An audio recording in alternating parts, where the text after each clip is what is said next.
El presagio de un Armagedón nuclear. Lo que estoy diciendo no es amarillismo, no es sensacionalismo, señores. Lo ha dicho nada menos que Alexander Dugin, el filósofo ruso, uno de los referentes, una voz que merece ser escuchada, entiendo yo. ¿Qué ha dicho el señor Alexander Dugin? Habla de la presencia de los F-16 en Ucrania y que esto, desgraciadamente, va a colocar al mundo en un estado crítico. Acá tengo, precisamente, gracias a la producción, la traducción que han hecho de lo que dijo Dugin, que creo yo es importante que lo escuchemos ahora mismo. Habla él de vigilar los F-16, que se convierten ya mismo en un reloj del fin del mundo. ¿Por qué? ¿Por qué diría algo como eso el señor Dugin? Lo que él dice es esto: el F-16 puede transportar una carga nuclear. Si la tiene o no, se desconoce de antemano. Pero al elevarlo al aire sobre el territorio de un conflicto directo en el que Rusia está involucrado, se activaría automáticamente el protocolo de amenaza nuclear. Rusia entonces vería esto como una amenaza severa. Incluso Alexander Dugin lo dice también, Sergei Lavrov, el canciller, lo acaba de advertir. Señores, es un momento crítico. El mundo observa con detenimiento lo que pasa en Europa, lo que pasa en Eurasia, mejor dicho.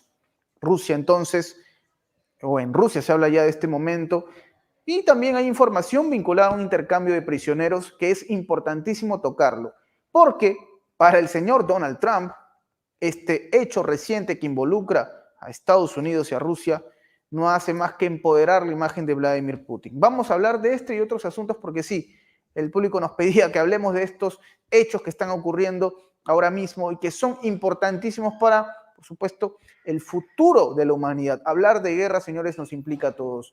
Quiero dar la bienvenida, por supuesto, a un periodista de larga trayectoria, uno, digamos, una de las voces más críticas sobre estos asuntos y que para mí siempre va a ser un placer conversar con él y es un lujo tenerlo en Prensa Alternativa. Estamos hablando, por supuesto, del señor Roberto de la Madrid, director de Detrás de la Razón. Siempre es un placer conversar contigo, querido Roberto, y te doy la bienvenida a nuestro espacio, a Prensa Alternativa. ¿Cómo estás, Roberto? Gracias, Enzo. Pues siempre es un placer, la verdad, aunque sea y se oiga como cliché, es un placer estar con ustedes. El público de ustedes es un público muy inteligente y ustedes hacen unas preguntas muy inteligentes. Entonces, a veces, pues hasta yo salgo aquí con un baúl de cosas que aprendo y comprendo, porque a veces en la explicación vas comprendiendo y dices, ah, caray, mira. Entonces, pues muy contento siempre, Enzo, a tus órdenes y adelante. Gracias, Roberto. Y siempre estos asuntos parecen lejanos, ¿no? Para el público pueden parecer lejanos, pero son relevantes. Habíamos hablado ya hace varias jornadas, Roberto, tú te debes acordar, sobre la escalada de este conflicto y los temores que se ciernen al respecto. Pero ahora un filósofo ruso de amplísima trayectoria y uno de los referentes y voces críticas de Rusia habla sobre el inminente colapso de un Armagedón nuclear, la llegada de los F-16 que no harán más que generar una respuesta contundente de parte de Rusia. Él lo dice puntualmente, señores. Un F-16 puede transportar una carga nuclear.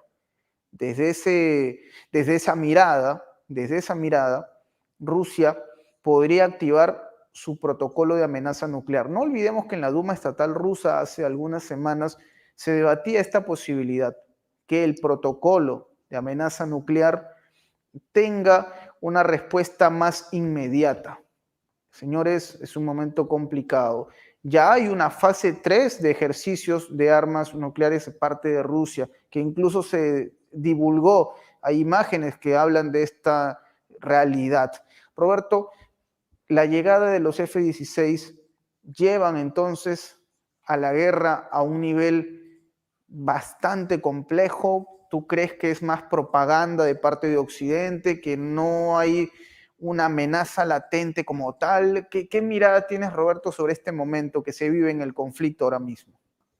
Bien, pues gracias por preguntar.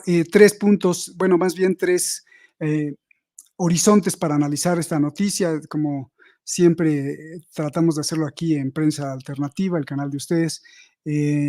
pues la noticia tiene varias dimensiones y todos los hechos en la vida pues tienen varias dimensiones. Entonces, bueno, en el primer plano yo te podría decir que es altamente gravísimo y altamente peligroso, ¿no? Altamente gravísimo y peligroso por dos cuestiones, la legal y la logística militar. La legal es porque tanto en la propia ley normativa militar de Rusia como en el derecho internacional, cuando un país está amenazado o se siente incluso amenazado, pero en este caso estaría amenazado, pues el país amenazado tiene derecho a responder y más aún en la ley interna de Rusia, en la ley militar, deben de responder, porque si hay una amenaza de carácter nuclear que se traduce por la propia ley rusa en pues la eliminación de la existencia de la propia Federación Rusa, ellos tendrían que empezar a pensar en cómo podrían responder para eliminar la amenaza nuclear. Me parece que es gravísimo para el mundo, me parece que es gravísimo sobre todo para las partes involucradas, los millones de ucranianos y los millones y millones de rusos, pueblo que no tenga nada que decidir en las cuestiones ni militares ni de la política, pues ellos finalmente pagarían los platos rotos y después pues la nube nuclear afectaría sin duda a todo el mundo en caso de un ataque. Me parece gravísimo porque además incrementa o es un paso más y un paso, un escalón más, pero no un escalón como comúnmente estamos acostumbrados, sino porque va subiendo de tensión y tensión el conflicto entre Rusia y la OTAN, sino que este es un escalón diferente, es un escalón rojo, es un escalón atómico. Entonces, pues aún me parece más grave, sobre todo para todos los compañeros europeos y todos pues todo el pueblo europeo que mira pues con incertidumbre y desesperanza, porque la mayoría de los pueblos europeos pues no pueden hacer absolutamente nada. Sí pueden manifestarse ferozmente en las calles, pero muchos no lo hacen para detener a sus gobiernos y un gobierno, pues un gobierno europeo, de la Unión Europea, empecinado en que la paz se soluciona con la guerra, ¿no? Entonces, pues sí, todos estos puntos en el primer plano me parecen verdaderamente atroces y podrían conducir a un pensamiento apocalíptico de tipo Armagedón, porque efectivamente sería como el escuchar el tic-tac, tic-tac, tic-tac de un reloj que se acerca a la medianoche, en donde la medianoche, como el reloj nuclear de los atómicos científicos, pues establece el fin de la raza humana. Bien, sí, me parece grave a primera instancia. En el segundo plano, que yo lo ubicaría más en el plano de la interpretación pragmática o de la real política o de una exégesis de los hechos, me parecería que no hay peligro. Entonces ahí vas a decir, ay, ah, caray, ya saltaste otro, parecería contradictorio. No, en el primer plano me parece muy peligroso, pero en el segundo plano, en donde me ubico en un análisis práctico, pragmático, a mí me parece que estas son simplemente alertas, como ya hemos escuchado desde hace varios años, o desde que empezó, más acá, desde que empezó el conflicto Ucrania-Rusia, el conflicto muy caliente, porque el conflicto lleva décadas, pero bueno, el que ya todos conocemos. Me parece que son alertas nada más, y alertas de que pues estamos viendo los movimientos, son parte de esta retórica muy agresiva de defensa, de decir, ojo, si tú me haces, yo te hago, pero no significa nada, simplemente significa que es parte de la retórica para no quedarse callado, para que el público interno y el externo sepan que están observándose los movimientos de ambos, de cada parte. Se une pues a las alertas que hace, por ejemplo, el expresidente Medvedev, que siempre ha sido mucho más fuerte en sus declaraciones que el propio Putin. Y creo que no va a pasar a una cuestión mayor. ¿Por qué? Vale, vamos a explicarlo del lado de la OTAN. Los F-16 efectivamente sí pueden traer cargas nucleares o pueden tener misiles que lleven cabezas nucleares. efectivamente sí, y probablemente los estadounidenses o los de la OTAN estén preparando también para subir en caso de que se necesite cargas nucleares. Sin embargo, no creo que las utilicen porque Estados Unidos y la OTAN saben que si suben cargas nucleares, entonces se va a activar los códigos de Rusia para deshacer la amenaza nuclear y esto se convierte ya no en la tercera guerra mundial, se convierte en la guerra nuclear, ¿no? Que es una cuestión que no quiere ni Rusia ni Estados Unidos. Entonces, lo veo poco probable. Dos, los F-16 están ahí como un medio para apoyar a Zelensky a que gane la batalla, pero la batalla pequeña, la batalla chiquita entre la OTAN y Rusia. No creo que los carguen de cargas nucleares. Tres, Rusia no está seguro, solo alerta de que estos pueden llevar cargas nucleares, pero no necesariamente ni lo ha comprobado ni ha presentado pruebas y todavía ni siquiera han salido al aire, o sea, volando con las cargas nucleares. Entonces, de ahí, de este dicho, que se presenten las cargas nucleares, bueno, pues yo creo que va a pasar bastante tiempo para que veamos un F-16 con cargas nucleares, lo cual significaría como que ya el primer jinete del apocalipsis, ¿no? Cuatro, yo creo que Estados Unidos sabe perfectamente, aunque no los envía a Estados Unidos, sino que ya hay otros mercenarios de F-16 como Dinamarca, que para manejar un F-16 se necesita por lo menos un entrenamiento y una continuidad de 2 años. 6 meses dicen que, bueno, pues puedes ya levantarlo, pero por lo menos para ser un piloto con mucha pericia sería en 2 años, ¿no? No creo que dejen a los pilotos ucranianos pilotear un F-16 y con cargas nucleares. Entonces, las cosas no son tan fáciles. Yo lo veo muy, muy complejo, ¿no? Estas son los dos análisis en dos planos diferentes. Y la parte crítica sobre este mismo tema sería que la crítica ahora le tocaría a Putin. Si quieres empezamos con Estados Unidos y la OTAN. La crítica para Estados Unidos y la OTAN es que los señores no quieren paz, los señores lejos de llamar a un acuerdo con Putin y decirle, oye, mira, en lugar de mandar F-16 y más armas a Zelensky, vamos a sentarnos, tú y yo, y vamos a arreglar esto, porque pues está de por medio la vida de muchos, dejemos de lado si son nazis o no son nazis, dejemos de lado si te pertenece el territorio o no, si le pertenece a Zelensky, no. Vamos a arreglar esto porque hay muchas vidas. Entonces, la crítica total que vengo denunciando desde que empezó esto y desde antes, desde el 2014, es que Europa, en su Unión Europea, y Estados Unidos, vía Pentágono y vía la OTAN, que son dos vías diferentes, no quieren paz y les encanta la guerra. Ya lo hemos tratado aquí por muchas razones, entre ellas pues el lobby de armas, entre ellas las ganancias, entre ellas la desestabilización, entre ellas el cercar a Rusia, entre todas las razones que ya hemos hablado aquí en este programa. Entonces la crítica de Estados Unidos pues es implacable, ¿no? Ahora le toca un poco a Putin la crítica porque si te fijas, desde que empieza este conflicto caliente Ucrania-Rusia, Rusia-Ucrania, tanto de Putin como de su equipo, como del círculo conjunto, como en este caso Dugin o Medvedev, que hablan a título personal y que son figuras muy importantes.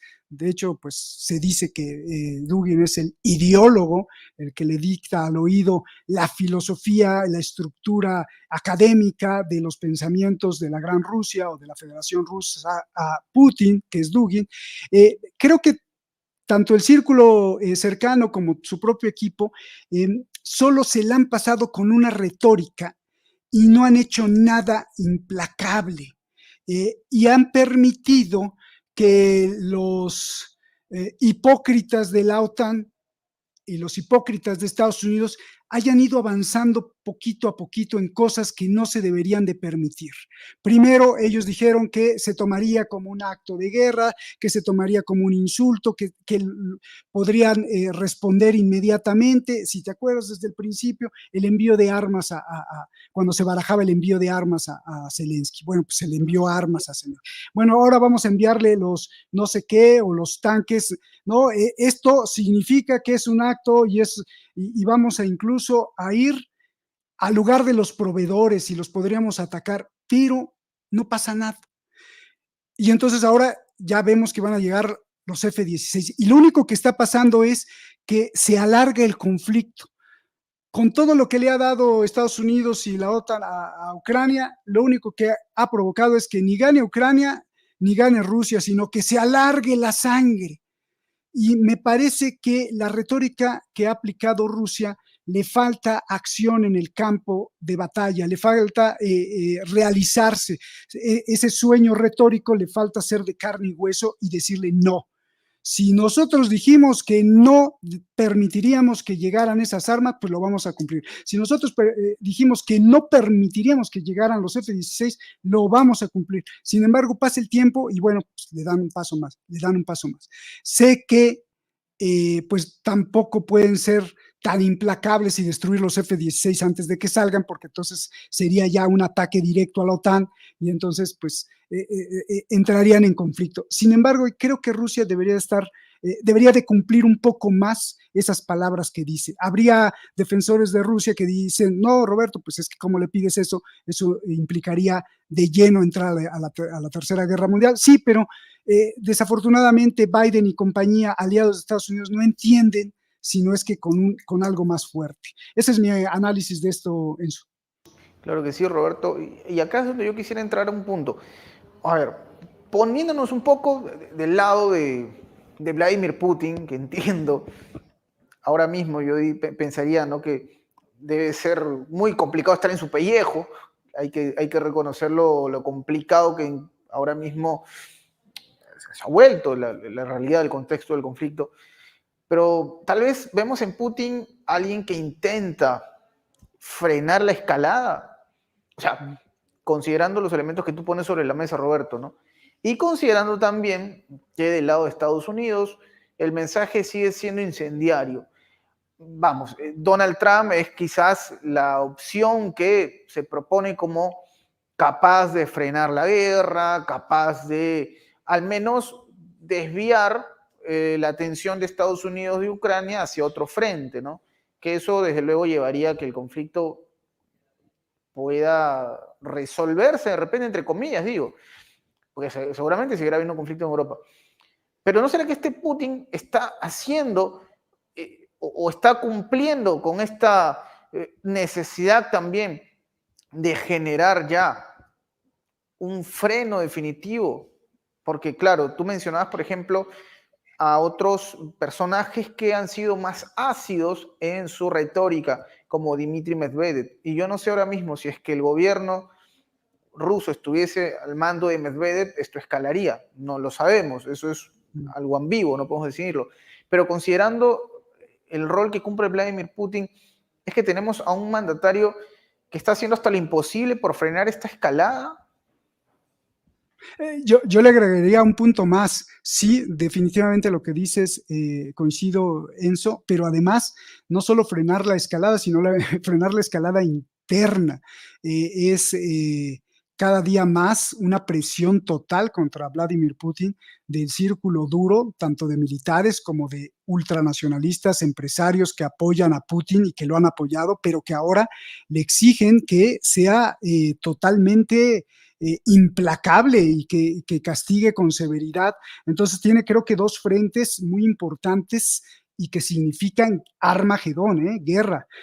Por un lado, el avance de la OTAN y de Estados Unidos con su intención totalmente incendiaria de no querer paz, y por el otro lado un frente interno de un grupo de personas muy poderosas en Rusia que le exigen, que lo apoyan, pero que le exigen que sea mucho más duro. Entonces está tratando de conciliar estas dos partes para que no haya, porque él lo sabe y es muy inteligente, él sabe que cualquier error incluso de cálculo podría derivarse en una tercera guerra o lo más importante, en una guerra nuclear. Sí, por el otro lado también te iba a decir que yo veo muy confiado a Putin en sus fuerzas aéreas, en sus fuerzas militares, y lo dijo, esto ya lo hicieron hace unos meses sobre la amenaza de los F-16 y dijo que, o dejó entrever que pues los F-16, igual que algunos tanques de guerra que mandaron, iban a terminar calcinados. Entonces, bueno, pues eso nos da un poco la confianza de que probablemente tendrían que usar armas mejores que los F-16 que las tiene Rusia. Ojo, Estados Unidos no está enviando los mejores aviones que no son los F-16, entonces podrían usar algo mejor que los F-16 y esos F-16 pues no tendrían éxito ni en el ataque convencional ni en el ataque nuclear.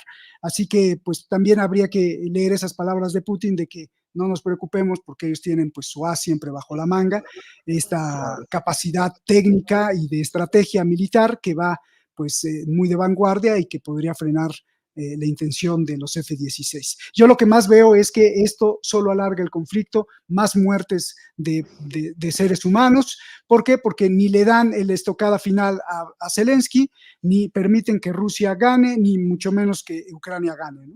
Enzo. En ese punto, Roberto, y mira, justo acá hay información que me pasa la producción, siempre atentos a lo que estamos conversando, y hablan ya, ojo, yo quiero ser muy franco en esto, Roberto. Normalmente yo suelo tener cierta suspicacia cuando veo encuestadoras, veo informes, estudios que tienen que ver con la opinión de la gente, porque entiendo es algo manipulable. Pero esta información viene de la propia Ucrania y es muy llamativo y quiero compartirlo contigo y con el público. Mm. Un informe del Instituto Internacional de Sociología de Kiev, que, hay que decirlo, financiado por la cooperación de Estados Unidos y Suecia. Pero hablan de un punto muy interesante. Según un informe que han realizado, una encuesta que han hecho al público ucraniano, casi el 60% de ucranianos piden ya, por favor, negocien con Rusia, negocien con el señor Vladimir Putin. No quieren más conflicto.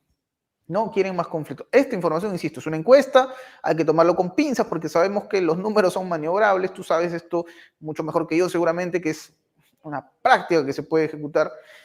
Pero hablan ya de una negativa de parte de Ucrania o de los ucranianos de sostener este conflicto. ¿Esto qué significa? Un baldazo de agua fría para Volodymyr Zelensky, un cierto empujón, si se quiere, para que ya de una vez se pueda dialogar con Rusia. Hace algunas semanas, Roberto, tú lo debes recordar, el propio Zelensky lo reconoció, que era muy probable que por la fuerza Ucrania no pudiese recuperar cierto territorio y que tal vez la vía diplomática sería la más lúcida, correcta, concreta. Pero esta información que aparece y que ha sido divulgada por el medio, la agencia EFE, nada menos, ¿eh?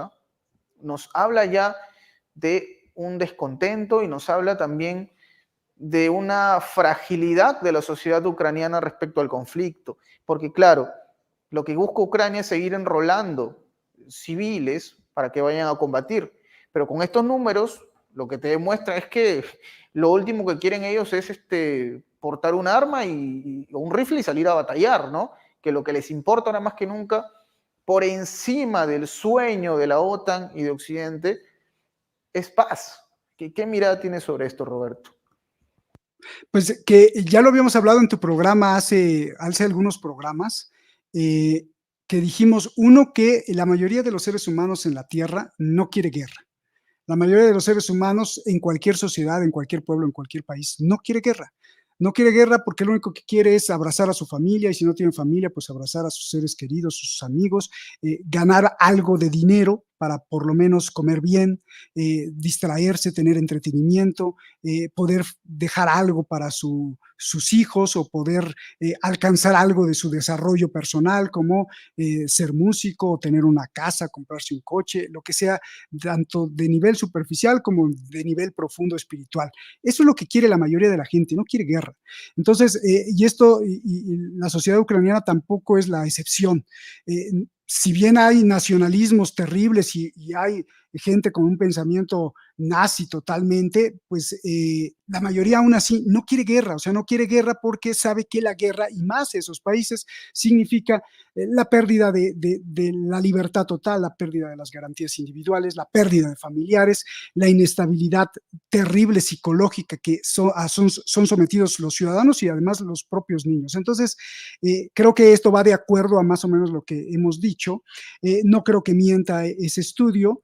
Lo que sí es muy sospechoso que salga ese estudio ahora, cuando probablemente podía haber salido desde el principio, ¿no? Para alentar a Zelensky a que no fuera a la guerra, pero bueno, pues eso no Es convenía. cierto. Lo que me parece sospechoso es que al salir este tipo de estudio, ¿no será, Enzo, que estén preparando a la opinión pública mundial y a la opinión pública también de Ucrania? Pero esa es la que menos importa las élites de la anglosfera, que estén preparando a la opinión pública mundial de que pues es hora de negociar, es hora de que Ucrania se presente incluso con las condiciones para ingresar a la Unión Europea, que sea un poco más transparente, que sea un poco más pacífico y quizá entonces con esa imagen se puede incorporar a la OTAN también, que tenga más representación democrática e incluso deshacerse, como también ya lo hemos hablado en algunos programas aquí contigo, deshacerse de Zelensky. ¿Te acuerdas cuando me preguntaste si era una marioneta? Pues sí es una marioneta, entonces me huelo a que están preparando el terreno para llegar a una negociación con Rusia y acabar por o matar a Zelensky o matarlo políticamente y decir, no, no, es que pues sí le dimos todo el apoyo, pero se pasó, entonces ahora no nos sirve y fue como rata. Eh, Creo que en aquella ocasión utilicé esa palabra, ¿no? Que como ratas los usaban, y es que así los usan. Eh, y finalmente, hay otro elemento más. Hace unos días acaban de matar a una política que además es una lingüista muy famosa en Ucrania, y esta lingüista, esta señora que tenía poder político porque estuvo en el Parlamento, eh, como lingüista, apoyaba el uso totalitario del lenguaje ucraniano, veía mal el lenguaje ruso, era una prácticamente neonazi de la parte intelectual. Cierto. Y me parece sospechoso, mucho más sospechoso que la hayan asesinado eh, fuerzas neonazis. O sea, un neonazi asesina a una lingüista que profesa ideas ultranacionalistas neonazis. ¿Cómo es esto posible? ¿No sería que la mandaron matar los propios mismos que mueven a los neonazis, los propios mismos que están preparando el terreno primero para poner como el malo malísimo a Putin y ahora como, pues vamos a negociar? Por ahí va, yo creo que por ahí va, Enzo.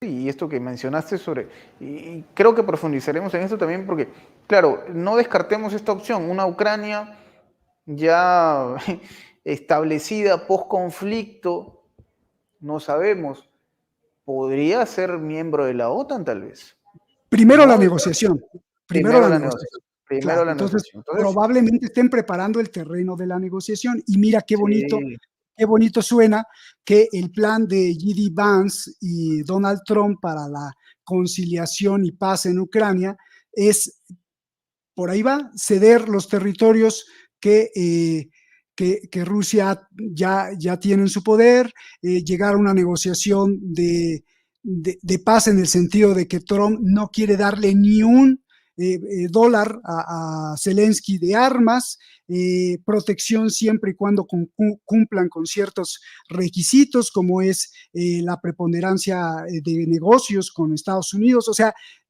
qué curioso que se va preparando todo. Entonces puede ser que sí. Vamos a verlo después de las elecciones en Estados Unidos y probablemente vamos a decir, mira, Enzo tenía razón.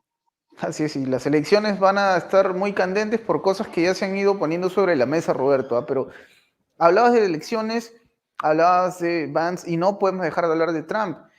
Y no podemos dejar de hablar de un hecho puntual que ocurrió hace unas horas y que ha sido tocado con mucha, a ver, vamos a decirlo así, con un tono casi peliculesco por diversos medios, ¿no? Tanto de Occidente como Oriente, hay que decirlo así, que tiene que ver con el intercambio de prisioneros entre Rusia y Estados Unidos.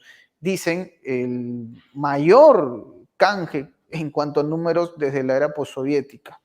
Un hecho que para algunos, desde la OTAN, por ejemplo, responde al éxito de la alianza. Ellos dicen, lo dijo Jens Stoltenberg, esto es fruto del trabajo coordinado de los miembros. Donald Trump no se come el cuento y por el contrario, y nuevamente se pone en contra de lo que menciona la alianza, dice, para nada, esto no es un triunfo de la OTAN, no es un triunfo de Biden, esto es un triunfo de Vladimir Putin, lo dice Donald Trump. Él dice, menciona, lo que ha demostrado Joe Biden luego de aceptar este canje y aceptar las condiciones propuestas por Putin es debilidad. Ha hecho ver a Estados Unidos más débil que nunca. Vladimir Putin, por el contrario, sale fortalecido, porque no solamente, digamos, se ve en él un mandatario, y esto lo citaban algunos especialistas, expertos que hablaban del tema, no solamente se ve en él a un líder capaz de que haga prevalecer el diálogo, ¿no?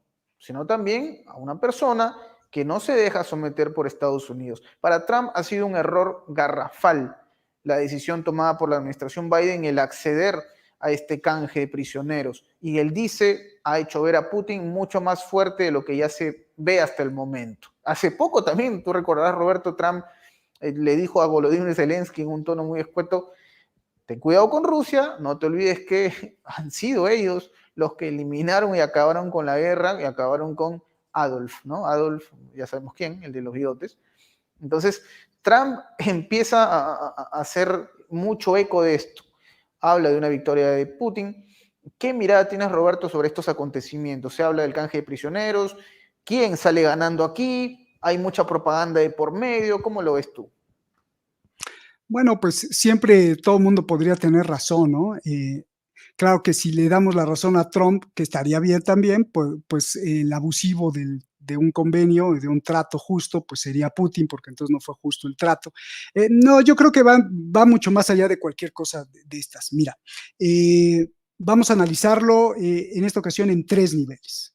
Y antes de entrar al análisis, mi reflexión, yo creo que pues quienes salieron ganando fueron los seres humanos que llegaron a suelo ruso y los que llegaron a suelo estadounidense, ¿no? Porque independientemente si son malos o son muy malos o son muy criminales o no son criminales, finalmente son seres humanos y el abrazo o el regreso a casa o el estar con los suyos o con las raíces de donde eran, pues es algo bonito, ¿no? Para cualquiera de las dos partes, ¿no? O sea, yo ver a un ruso llegando a Rusia y abrazando su suelo, bueno, pues padrísimo, y a un estadounidense llegando a Estados Unidos después de estar encarcelado, después de estar detenido, pues en ambos casos creo que ahí habría que darle un abrazo a la humanidad, decir, bueno, una sonrisa para esos que regresaron, ¿no? Bien.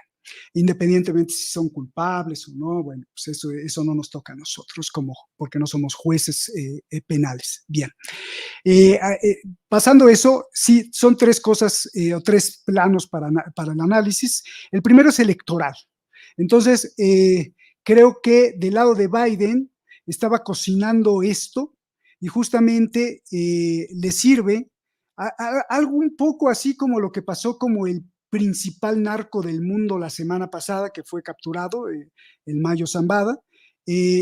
Son puntitos para el Partido Demócrata, puntitos para la escuela y herencia de Biden. Ya no es Biden, es Kamala, pero finalmente es como Biden, porque es parte del mismo gobierno demócrata. Entonces, como para decirle a su electorado, mira, vamos a pasos gigantes porque cumplimos con regresar a pobrecitos estadounidenses que estaban allá en Rusia y aquí está la promesa. De hecho, en parte del discurso para atacar a Trump, Biden dijo que pues esta era una forma de América, de Estados Unidos primero, ¿no? Y una forma real, Estados Unidos primero porque pues los estadounidenses que están afuera hay que regresarlos, ¿no? Entonces, pues fue una forma de atacar a Trump. también diciéndole, mira, es Estados Unidos primero y además qué bueno es tener amigos porque tú, Trump, a todos los tratas como enemigos o como rivales a eliminar si no se ponen de acuerdo en los negocios. Entonces, pues esa fue parte de una estrategia electoral, creo yo, que lo estuvieron cocinando, no lo aceleraron hasta el punto de que por aquí había que liberar o hacer este intercambio de presos. Por el lado de Trump, también me parece que las reacciones son electorales.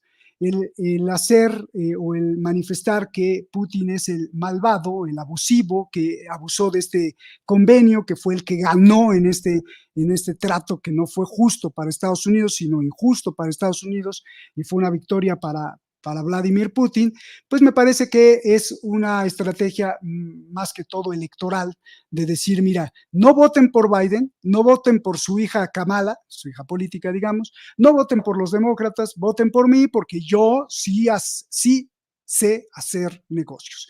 Yo sí sé poner los puntos sobre las IES y a mí no me van, como se dice en México, a bailar en un negocio porque yo gano primero y si yo gano primero y como presidente de Estados Unidos gana primero. Entonces creo que es una estrategia completamente electoral porque ni el propio Trump sabría si es justo o es injusto.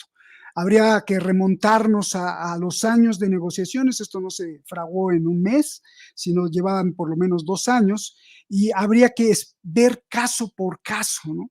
A ver, este está acusado o este incluso está sentenciado de homicidio contra este que está, ¿cuál vale más, Enzo? Bueno, pues este es más importante para nosotros que este, bueno, podemos aflojar en este, pero en este no.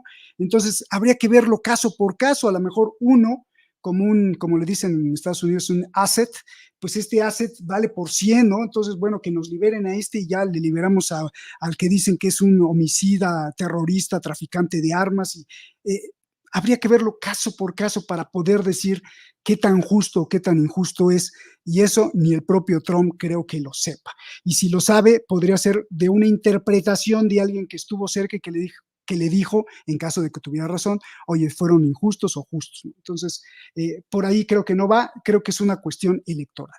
Dos, el intercambio de presos que vimos en la madrugada, donde llegaron aviones a Estados Unidos y a Rusia, en donde, fíjate nada más la escena, fíjate la escena. O sea, el presidente de Estados Unidos fue a la pista de aterrizaje a recibir a los presos que estaban capturados, que para ellos pues no eran criminales ni presuntos delincuentes, sino completas víctimas del régimen ruso, y abrazos y besos y todo. Entonces, regresando al punto uno, pues la imagen electoral o la imagen electorera, pues no se puede negar, ¿no? Bueno, entonces, regresando al punto 2, que el punto 2 para mí, el plano del análisis de un horizonte visto como circunstancial, creo que el intercambio de prisioneros es solo circunstancial, circunstancial con la guerra que estamos viviendo entre Estados Unidos y Rusia, esta guerra de información, esta guerra de desprestigio entre ambos, esta guerra de retóricas, esta guerra de hackeos, esta guerra informática, esta guerra de medios de comunicación, esta guerra de quinta generación que estamos viendo, e incluso una guerra caliente en proxies, pues es circunstancial con la guerra. También por la parte rusa, el propio Vladimir Putin, el presidente de la Federación Rusa, fue a la pista de aterrizaje y de la misma forma recibió a los presos que estaban en Estados Unidos y de hecho los calificó como héroes de guerra. Entonces, pero es circunstancial, no quiere decir nada. Muchos que lo han manejado como un gran logro, como que quieren usarlo para dos cosas. Uno, para decir que se está calentando de forma positiva la relación entre Estados Unidos y Rusia. Otros, para decir que esto podría ser o podría enfriar más las cosas porque no fue justo, porque fue injusto, porque no sé qué, porque faltaron unos, otros no fueron contemplados. Me parece que es circunstancial porque esto era una negociación de hace 2 años, e incluso cuando se muere Navalny, el propio Putin dice que esto ya iba negociando desde hace tiempo. Entonces, lo que vemos ahora, en cuanto si es que van a ser amigos otra vez Rusia y Estados Unidos, o se va, es meramente circunstancial con lo de la guerra. Que se pueda usar para fines electorales, bien. Que se pueda usar para fines estratégicos de esta guerra híbrida, también, pero es el resultado de una negociación intensa. Y esto nos manda a la parte número 3, que sirve como leña para lo que quieras. Para los que son pro Putin, pues para calentar la situación a favor de Moscú. Para los que son pro Estados Unidos, pues para calentar la situación a favor de Estados Unidos. Mira el logro que tenemos, la primera o la más grande o el más grande intercambio de prisioneros desde la Guerra Fría, y bueno, una fiesta de la libertad de Estados Unidos, pero pues me parece que son puras patrañas, porque es el resultado de una negociación que le convenía a los dos y no quiere significar nada. Y si fuera así, dejan, por ejemplo, dejan varios estadounidenses en Rusia que no fueron contemplados. Está simplemente la mujer que trabajaba en un spa en Los Ángeles y que fue capturada en Rusia porque fue acusada de estar recaudando fondos o dinero para la guerra en Ucrania. Esa pues no se la trajeron, ¿no? Y así hay muchos otros estadounidenses que dijeron, oye, ¿y a mí qué? ¿No? ¿Por qué no me llevan? ¿No? Pues no. Entonces, no guiarse por esas retóricas me parece muy importante, no para nosotros, sino para el pueblo estadounidense, que también nos ve mucho, de no se dejen guiar ni por la retórica de Trump ni por la propaganda de Biden, porque esto es más circunstancial, que coincide con la guerra que se vive tanto en Estados Unidos entre demócratas y republicanos, como entre la OTAN y Rusia. Enzo. Igual no deja de ser llamativo, Roberto, y tú lo mencionas, coincidimos en ese punto, la propaganda que sale de por medio, no deja de ser llamativo ver a Kamala Harris, entre las personas que fueron a recibir a los, ya no se les puede considerar ahora mismo prisioneros, ¿no? Pero que definitivamente buscaban réditos, es muy probable. Pero Kamala Harris, Roberto, para concluir esta conversación que ha estado fenomenal, me gustaría precisamente que hagamos o que nos des una mirada sobre este personaje Kamala Harris, porque ya a estas alturas se puede decir que, salvo ocurra una catástrofe, considerando que alcanzó el número de delegados correspondientes, Kamala Harris será la candidata de cara a las elecciones de noviembre, a la convención que llegará en un par de semanas y días en el ala demócrata. Tendría seguramente ya el nombramiento de Kamala Harris oficialmente como la postulante, ¿no?, a las elecciones. ¿Qué te deja Kamala Harris de cara a esta recta final, si se quiere? Se vienen meses intensos. ¿Qué mirada tienes sobre Kamala Harris, Roberto? Bien, antes quería agregar una cosa para algún defensor de Donald Trump que nos esté viendo, que diga, no, Roberto, estás equivocado porque sí tiene razón Donald Trump. Comprendo a Donald Trump en caso de que Donald Trump no esté usando esto como estrategia electoral y lo esté usando nada más así por lo que se enteró. Comprendo que diga que es injusto porque la mayoría de los rusos liberados, o sea, la mayoría de los que liberó Estados Unidos, pues son como más peligrosos, entre comillas, traficantes de armas, asesinos, ya incluso sentenciados, procesados y enjuiciados.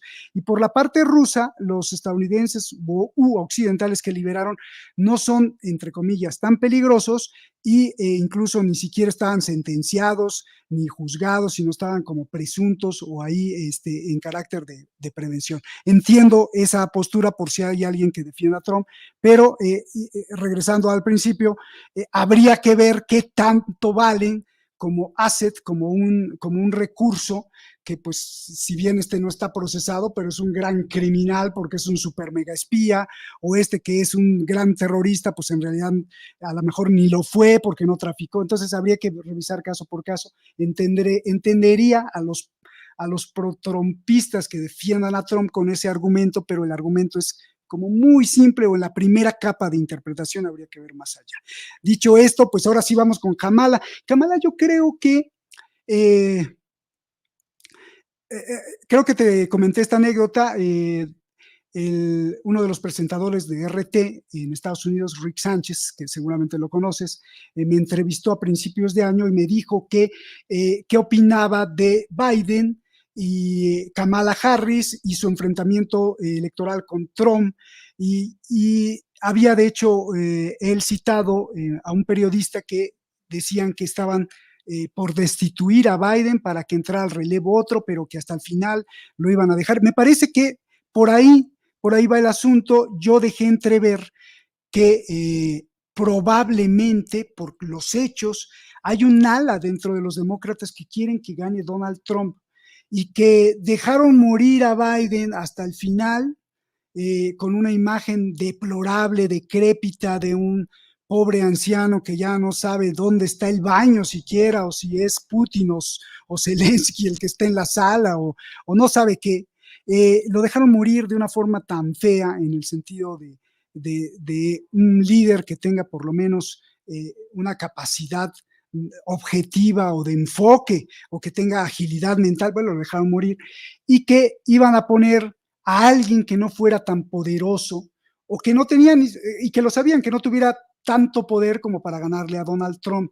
Creo que ese es Kamala Harris y que Kamala también lo sabe y que Kamala sabe que enfrenta pues una especie de rechazo del propio público demócrata porque el propio Trump ya lo ha hecho saber, pero esto sale también de los demócratas, que es una verdadera mentirosa, que encubrió a Biden, porque en los últimos meses que se le criticaba la salud mental a Biden, era la propia Kamala que salía a decir, no, no saben ustedes, yo la vi en varias entrevistas, decir cómo en la oficina oval el presidente tenía una lucidez y ella tomaba nota y les hacía preguntas tremendas de un gran lobo de mar y entonces nos mintió y encubrió de que el presidente pues no estaba en condiciones para librar una batalla con Donald Trump. Entonces, empezando por ahí, siento que Kamala pues está puesta o que fue diseñado esto de alguna forma como para no tener una victoria absoluta por parte de los demócratas. Tiene la victoria absoluta en los delegados, ¿no? Dentro de los demócratas, pero el mismo pueblo estadounidense está viendo así como sí creo que había unos que tenían mucha duda y mucho temor dentro del público demócrata para votar por Biden por su capacidad mental y que con Kamala pues ya se les aclaró esa duda y seguramente votarán por Kamala. Pero ¿alcanzará? Te pregunto, Enzo, ¿alcanzará eso como para derrotar a Donald Trump? No lo creo, no lo sé, pero no lo creo. Y Roberto, pero algo breve, porque dijiste algo que me llamó mucho la atención y que yo al menos lo he dicho y la gente piensa que estoy diciendo algo conspiranoico, pero a ver, dices algo que me resulta muy interesante. Un sector del ala demócrata que quiere que gane Trump, ¿qué hipótesis habría detrás? ¿Qué motivaría eso? Yo personalmente tengo, digamos, esta mirada, de repente puede ser algo inocentona de repente, pero yo pienso que tiene que ver, entre otras cosas, ya con un desgaste evidente que se viene de cara a la próxima administración, que es un momento muy complicado y que ahora mismo hay una papa caliente por medio. Pero, ¿qué mirada tienes tú sobre este sector del ala demócrata que habría estado muy interesado en que sencillamente Biden habría que dejar a Biden, digamos, como tú mencionaste también, con una imagen deteriorada y que en cierto modo no miraba con mucho disgusto la posibilidad de que gane Trump? ¿Qué hipótesis habría para ti de por medio sobre esto? No olvidar que en el Partido Demócrata siempre ha habido un sector que simpatiza, son hechos, no es conspiración, que simpatiza con los progresistas, que simpatiza con el socialismo, que simpatizó incluso con el comunismo de Mao Zedong, por ejemplo, gente que pertenece un poco al ala, digamos, de izquierda intelectual. Esto no quiere decir que sean buena gente, ¿eh?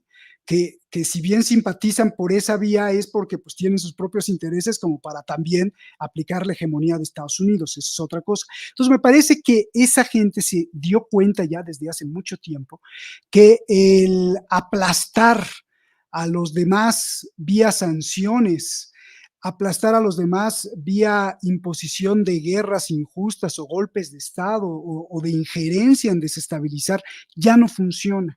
ya no funciona y que probablemente lo único que pueda rescatar a Estados Unidos sea devolverle la capacidad productiva, es decir, que tenga una producción mucho mayor como en la época de 1960, 70, a la de ahora, ¿no? Que tenga esa, que se convierta otra vez en los fabricantes de muchas cosas, que produzca cosas reales, no solo servicios ni cuestiones financieras que son virtuales, que están volando en el espacio y que no existen, que son simplemente números en computadoras.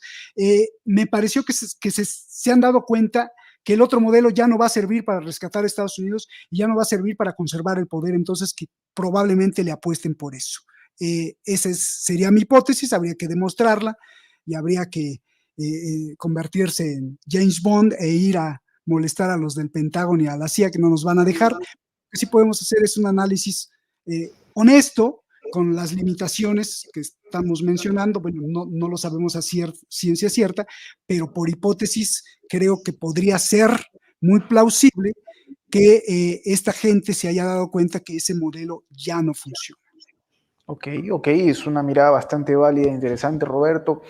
Muy, muy bueno esta conversación porque hemos tratado de abrir mucho la mente, porque yo lo voy a reconocer, sí, a veces nos gana el sesgo, lo digo, lo reconozco, pero es importante tener una mirada que nos permita entender un poco más allá. Entonces, Roberto, es una conversación muy, muy interesante la que hemos tenido y, por supuesto, no podemos concluir sin que nos invites a tu canal de YouTube, querido amigo. La gente se preguntará, ¿qué hay de detrás de la razón? ¿Qué nos puedes comentar sobre esto, Roberto, para nuestro público que ahora mismo te está escuchando? Ya no se escuchó ahí el sonido. La Decía, pregunta final. no, te decía que el público seguramente quiere saber poco más de detrás de la razón, tu espacio, tu canal. Cuéntanos un poquito de esto, el público que seguramente está muy interesado al escucharte en esta conversación. Gracias, Enzo. Bueno, pues detrás de la razón, dicen algunos que fuimos de los primeros en salir al aire, primero en televisión a través de Hispan TV, cuando pues trabajamos en Irán desde hace mucho tiempo, bueno, pues ya casi más de una década, y que fuimos de los primeros programas en criticar de esta forma al imperialismo, al capitalismo depredador, al supracapitalismo que no tiene patria y no tiene decencia, no tiene piedad y aplasta lo que sea, y si hay que matar también. Entonces, bueno, pues tenemos una larga tradición de hacer esto, nos encanta, nos gusta, pero lo más importante, creemos que sirve, aunque sea para una conciencia, que sea una sola persona, que podamos sembrarle la semilla de la duda, de invitarlo a la reflexión con los datos que damos, de invitarlo a la autocrítica. Con una sola persona, quizá esa persona contagie a sus hijos, a sus amigos, a sus familiares, y entonces así vayamos construyendo también una patria grande, no solo la patria grande de nuestra América Latina, sino también una patria grande del pensamiento y la conciencia colectiva, en donde lo que más importe sea la parte humana, el respeto al otro y la paz. Es Enzo. correcto. Coincidimos en ese punto, Roberto. Coincidimos en ese punto. Importantísimo, señores. Entonces, súmese a Detrás de la Razón, suscríbase a un canal hermano, un canal amigo, en el que podrán encontrar contenido variado sobre los análisis de Roberto de la Madrid. Un gusto conversar contigo, Roberto, siempre. En la descripción vamos a colocar el enlace para que usted pueda sumarse al canal de Detrás de la Razón. Y también, si aún no se ha suscrito a Prensa Alternativa, hágalo. Es totalmente gratis. Hágase miembro también con el botón unirse. Un placer conversar contigo, Roberto. Nos estamos reencontrando muy pronto. El público también, seguramente. Estaremos muy pronto en otro de estas interesantísimas conversaciones y análisis con personajes de la talla de Roberto de la Madrid. Hasta pronto.